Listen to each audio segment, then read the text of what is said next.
I think the most important information will be the biologics that are not human that have been discovered. And like even some of the briefings that aren't classified just need to be out in the public. I mean, I had someone come and brief me who was in a military uniform, worked for the United States Army, that was briefing me on the locations of hybrid breeding programs where captured aliens were breeding with humans to create some hybrid race that could engage in intergalactic communication. An actual uniformed member of the United States Army briefed me on that.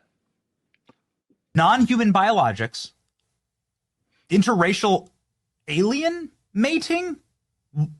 What the F is going on? Look, wait a second. You had whistleblowers tell you this kind of thing? Can you please unpack Yeah, that? I had a guy who was uniformed. He was a senior enlisted with the United States Army. Came into my office in Crestview, Florida, in a non-classified setting. I had members of my staff there, and what they explained is that the military ran a very secret program where aliens that were living were in forced breeding programs with humans that had been abducted from war zones and from even the caravans of migrants. Now, again, I didn't verify this, but what the whistleblower was telling me is that there were like between 6 and 12 locations around the country where this happened.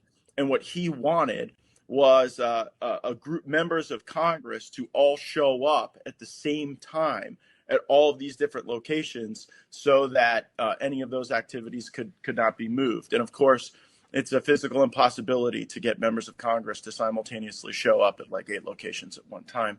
And so that never occurred.